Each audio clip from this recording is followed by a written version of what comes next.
Il est 12h30 à Abidjan, une heure de plus en République démocratique du Congo. Vous suivez le journal dont voici les principaux titres. Le SAPMAP, ce salon international dédié à la promotion et l'industrialisation des pays producteurs et consommateurs de matières premières agricoles, a baissé ses rideaux ce mercredi à Abidjan. Les temps forts de cette clôture racontés par nos reporters dans ce journal.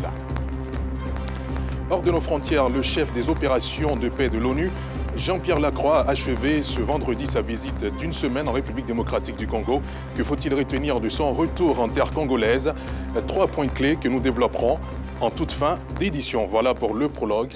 Madame, Monsieur, bonjour et bienvenue. Le Salon international pour la promotion et l'industrialisation des pays producteurs et consommateurs des matières premières agricoles, SAPMAP, a fermé ses portes ce mercredi à Abidjan. Un salon qui lutte pour la promotion et la valorisation des matières premières agricoles. Plusieurs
Il est 12h30 à Abidjan, une heure de plus en République démocratique du Congo. Voici les principaux titres de ce journal. Le SAPMAP, ce salon international dédié à la promotion et l'industrialisation des pays producteurs et consommateurs de matières premières agricoles, a baissé ses rideaux ce mercredi à Abidjan. Les temps forts de cette clôture racontés par nos reporters dans ce journal. Hors de nos frontières, le chef des opérations de paix de l'ONU, Jean-Pierre Lacroix, a achevé ce vendredi sa visite d'une semaine en République démocratique du Congo. Que faut-il retenir de son séjour en terre congolaise? 3 points clés que nous développerons en toute fin d'édition.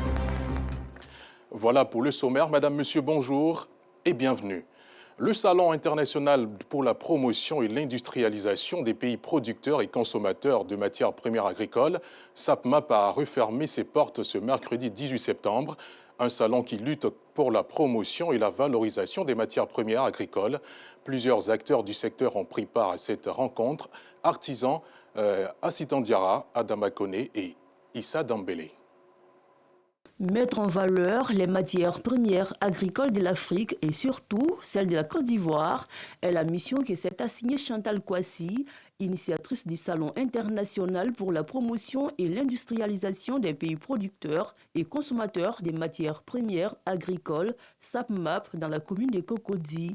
D'où cet échange et partage d'expériences pour booster la production des matières premières agricoles africaines. C'est un événement qui permet de montrer toutes les opportunités aux professionnels et aux acteurs du secteur agro-industriel en vue de leur permettre de mieux transformer, d'accroître le taux de transformation selon la vision du gouvernement ivoirien qui est d'emmener la Côte d'Ivoire à être ce hub agro-industriel. Il y avait des entreprises, il y avait des transformateurs qui sont venus de Korogo, de Boaké, d'Aboasso. On va aller en région pour la prochaine édition pour aller encore sensibiliser sur la nécessité de pouvoir apporter la main d'association pour que ce secteur soit beaucoup plus prospère, beaucoup plus rentable et que l'on puisse se nourrir de son métier et que les jeunes aussi puissent prendre la relève. Plusieurs acteurs du secteur distingués pour leur engagement dans cette vision de valorisation des matières premières agricoles. Quand il n'y a pas de producteurs, il n'y a pas de transformation ni de consommateurs.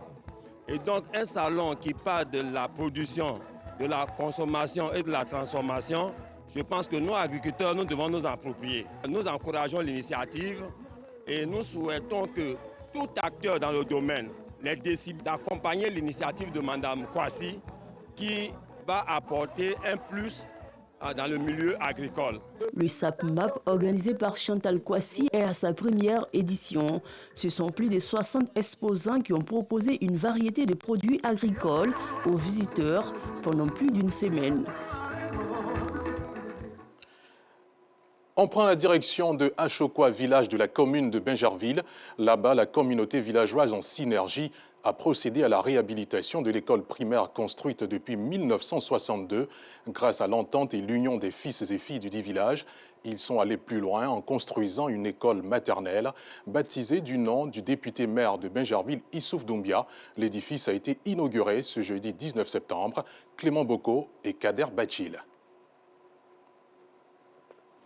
Du village d'Achokwa dans la commune de Bingerville ont désormais une école maternelle. Entièrement financée par la chefferie du village, l'école maternelle Issouf Doumbia est le fruit d'une synergie d'action des villageois. C'est une action des fils et filles d'Achokwa. Dans ce village, j'ai voulu qu'il y ait un changement de mentalité.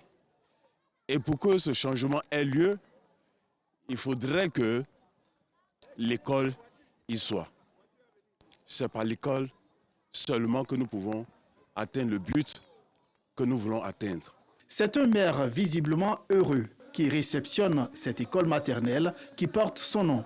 Tout en traduisant sa gratitude à la communauté villageoise, le député maire Issouf Doumbia s'est engagé à construire plusieurs autres salles de classe pour une enveloppe de 50 millions de francs CFA. Séance tenante, il a offert 1 million de francs CFA au village. Ce village-là, vraiment qui s'est battu, son chef, qui a décidé d'offrir une école maternelle aux populations. Et pour moi, il était important. Ce que le président nous a demandé de faire, d'être généreux avec nos populations. Donc j'ai décidé personnellement d'offrir encore une école pour encore plus permettre aux enfants d'aller à l'école parce que c'est les futurs cadres de notre pays. Venu réceptionner l'ouvrage, le sous-préfet de Bingerville, Kapia Kone, a salué l'action. Habituellement, la population attend ce que l'État vienne construire les infrastructures scolaires. Mais le chef, en plus des initiatives de l'État, a décidé de doter son village d'une école maternelle. On ne peut que lui dire merci et le féliciter pour cette initiative-là. Cette cérémonie s'est achevée par la remise de l'eau aux meilleurs élèves de l'année scolaire 2023-2024. Achokwa est à 7 km du centre-ville de Bingerville, mais difficilement accessible à cause du mauvais état de la route. Comme doléance, la chefferie plaide pour le bitumage des voies d'accès au village. On se rend cette fois dans le septentrion ivoirien, précisément à Tiéma, village de la sous-préfecture de Worofla, dans la région du Worodougou. Le centre de santé rural du dit village vient d'être équipé en matériel médicaux, une initiative pour permettre aux populations d'accéder aux soins de santé de qualité. Un don du ministre de la Santé, de l'Hygiène publique et de la couverture maladie universelle. Le récit de cet événement est signé Nou Sangaré. Tiéma, village situé dans la sous-préfecture de Worofla, dans la région du Worodougou, vient de voir le plateau technique de son centre de santé rural renforcé. Des équipements médicaux qui permettront aux habitants du village d'accéder à des soins de qualité, rassure le médecin-chef de la sous-préfecture. Avec ce matériel, le plateau technique sera relevé et nos agents de santé, nous pourrons vraiment travailler dans des conditions adéquates. Un ouf de soulagement pour les habitants du village qui n'ont pas manqué de traduire leur gratitude aux donateurs. Les matériels qui sont venus ici à l'hôpital, vraiment, c'est un avancement aussi pour l'hôpital. Nous, le ministre de la Santé, on lui remercie très bien. Nous, population rurale, nous sommes très heureux aujourd'hui d'avoir un matériel si de pointe, de qualité pour la santé de nos mamans qui pourraient se sentir abandonnés. Nous, en tant que cadre de développement, nous ne pouvons que dire merci pour ce geste. Ce don est l'œuvre du ministre de la Santé, de l'Hygiène publique et de la couverture maladie universelle. Il a été rendu possible grâce à un fils du village. Ce n'est pas tout évident.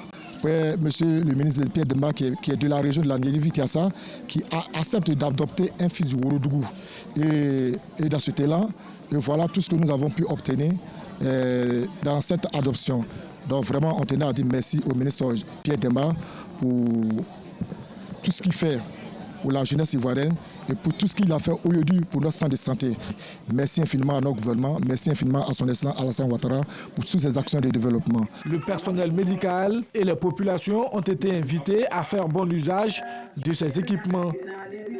Au chapitre religion et cohésion sociale, la haute cellule de prière interconfessionnelle pour la Côte d'Ivoire vient de remettre des lettres de mission aux leaders communautaires, hommes politiques et guides religieux pour investir le terrain en vue de parler de paix. La cérémonie de remise de ces différents mandats a eu lieu récemment à la grande mosquée libanaise de Marcory. Les détails avec nous Sangaré et Kader Bachil. Pour la paix et la cohésion sociale, ces hommes politiques, chefs de communauté et guides issus des différentes confessions religieuses se sont retrouvés à la mosquée libanaise de Marcory. Ils répondent à l'invitation de la haute cellule de prière interconfessionnelle pour la Côte d'Ivoire. Vous savez, sans paix, il n'y a pas de développement. S'il y avait des fusils qui crépitaient ce matin, nous ne serions pas ici, parce que chacun allait chercher à se protéger. Voici pourquoi nous appelons chacun de nous, chaque habitant de la Côte d'Ivoire, à œuvrer pour la paix et au renforcement de la cohésion sociale. La présidentielle d'octobre 2025 s'annonce à grands pas. En prélude à cette échéance électorale, la sensibilisation s'impose. Ces guides religieux, hommes politiques et autorités coutumières reçoivent des lettres de mission pour investir le terrain en vue de sensibiliser la population. Pour le président coordonnateur de la haute cellule, Bishop Louga François, ces actions de sensibilisation doivent se poursuivre, car selon lui, rien ne vaut la paix. On a tous compris que quand il y a des crises post-électorales en Côte d'Ivoire, la plupart du temps, ce sont les jeunes, les femmes qui sont utilisées, instrumentalisées. C'est pourquoi nous avons voulu qu'aujourd'hui, nous puissions sensibiliser cette jeunesse à la retenue, mais mieux la mettre en mission vers toutes les jeunesses de Côte d'Ivoire, à l'effet d'être désormais des acteurs de paix, des acteurs du vivre ensemble, de la réconciliation et de la cohésion nationale. Nous avons voulu aujourd'hui mettre en mission ces jeunes à l'effet de faire d'eux des ambassadeurs de la paix. La haute cellule de prière interconfessionnelle pour la Côte d'Ivoire regroupe plusieurs obédiences religieuses. Il s'agit entre autres du bouddhisme, du christianisme, de l'islam et du judaïsme. La mode ivoirienne s'apprête à vivre un événement majeur, la Fashion Week by Eli Kwame, un rendez-vous inédit de la haute couture africaine qui se tiendra du 10 au 13 octobre prochain sous la direction du célèbre styliste Eli Kwame et de Georgette Grisfield. Cet événement entend promouvoir le Made in Côte d'Ivoire à travers les créateurs ivoiriens tout en sensibilisant les femmes au dépistage du cancer du sein. Une conférence de presse organisée à Cocody a permis de dévoiler les temps forts de cet événement. C'était ce jeudi en présence de Bienvenue Kwaou. La Fashion Week by Eli Kwame se tiendra à Abidjan du 10 au 13 octobre 2024. La première journée sera dédiée au lancement officiel de cette semaine de la mode. La deuxième journée, les regards seront tournés vers un concours qui opposera des jeunes créateurs prometteurs à la Fondation d'Envahi. Cette dernière accueillera la troisième journée, le grand défilé de mode, véritable apothéose de ce rendez-vous. La cérémonie de clôture aura lieu la quatrième journée dans un cadre tenu secret avec un brunch qui promet d'être mémorable. Cette première édition vise à promouvoir la mode artisanale ivoirienne sur la scène internationale et revaloriser le secteur, ont affirmé les organisateurs. Nous avons pour ambition de faire venir des acheteurs et de créer une chaîne de valeur qui va permettre à tous les composants d'être mis en lumière. L'autre objectif, c'est vraiment de mettre en avant sur des plateformes internationales notre pays et nos savoir-faire. Les créateurs vont se mettre en compétition. Ensuite, les gagnants, parce qu'il y en aura 3, vont bénéficier de formations, vont bénéficier d'un appui pour les aider à grandir. Au-delà de la mode, la Fashion Week by Eli Kwame se distingue également par son engagement social. En partenariat avec l'ONG Ecomédia, présidée par Léa Guigui, l'événement vise à sensibiliser les femmes au dépistage du cancer du sein. Les organisateurs espèrent toucher un large public et dédramatiser cette maladie qui, selon la présidente fondatrice, peut être maîtrisée lorsqu'elle est diagnostiquée et prise en charge rapidement. Ecomédia qui mobilise les journalistes nationaux et internationaux pour sensibiliser. mais pas sensibiliser de façon machinale, sensibiliser pour dédramatiser la maladie. Et c'est en cela que je rejoins le projet de Eliquam en participant, en invitant les personnalités de la mode à atténuer la douleur qu'il y a dans cette maladie-là. Avec le soutien du ministère de la Culture représenté par Kwasi Blé et l'implication d'Olivia Yassé en tant qu'ambassadrice, cet événement s'annonce comme un véritable hommage à la culture ivoirienne et un plaidoyer pour la santé des femmes. Nous sommes là en tant que ministère de tutelle pour accompagner ces jeunes créateurs-là et montrer le dynamisme qui existe en termes de potentialité, en termes de stratégie. Nous avons tout. Véritable carrefour de talents et de passionnés de mode, la Fashion Week by Eliquam se veut un moment fort pour la Côte d'Ivoire, tant au plan artistique que social.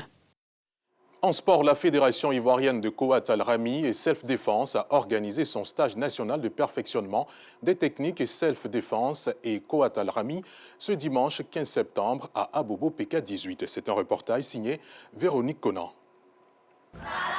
Invité à participer au championnat du monde de Kouat Al-Rami et Self-Défense qui se tiendra du 2 au 8 novembre 2024 à Tachkent, en Ouzbékistan, la Fédération ivoirienne de Kouat Al-Rami et Self-Défense a tenu un stage de perfectionnement le dimanche 15 septembre à Abobo. L'accent a été mis sur les techniques de prise, les techniques de clé et les techniques de défense à l'arme blanche au cours de ce stage. Après un bref texte, les participants issus des clubs d'Abidjan, de l'intérieur du pays et de d'autres styles de karaté ont été jugés aptes à participer à la future compétition internationale. Nous devons faire la promotion de ce sport de combat arabe, d'abord dans nos pays, et aller sur le plan international pour montrer que la Côte d'Ivoire aussi a des athlètes de haut niveau de ce style de sport de combat arabe. Le président de cette fédération a animé un stage au Palais des Sports le 7 de ce mois-là. Voilà, et j'ai vu que les techniques de Self-Défense qu'il nous a montré étaient très fructueux. Donc quand il a mis l'affiche, je me suis dit qu'il devrait venir encore apprendre plus. Outre ces techniques apprises, Soro Rainatou, ceinture bleue, championne du club Shaolin Kempo d'Azaguié, a fait montre de son talent en esquissant un enchaînement de combats virtuels appelé le Shushi Shanli Chuan. Plusieurs stages de perfectionnement sont annoncés dans les prochains mois, ainsi que la Coupe nationale qui se tiendra en novembre 2024. Hors de nos frontières en République démocratique du Congo, le chef des opérations de paix de l'ONU, Jean-Pierre Lacroix, a achevé ce vendredi sa visite d'une semaine. 3 principaux points ont marqué son séjour dans le pays. D'abord, l'évaluation du processus de paix de Luanda. Ensuite, la coopération entre les forces de la SADC et la MONUSCO. Enfin, le retrait des forces onusiennes. Sur ce sujet, Jean-Pierre Lacroix a tempéré les attentes, précisant que cela dépendra des discussions à venir avec les autorités congolaises, des discussions, des décisions du Conseil de sécurité aussi. Voilà pour l'essentiel de l'actualité. Merci infiniment de nous avoir suivis. Bonne suite de programme sur RTI2.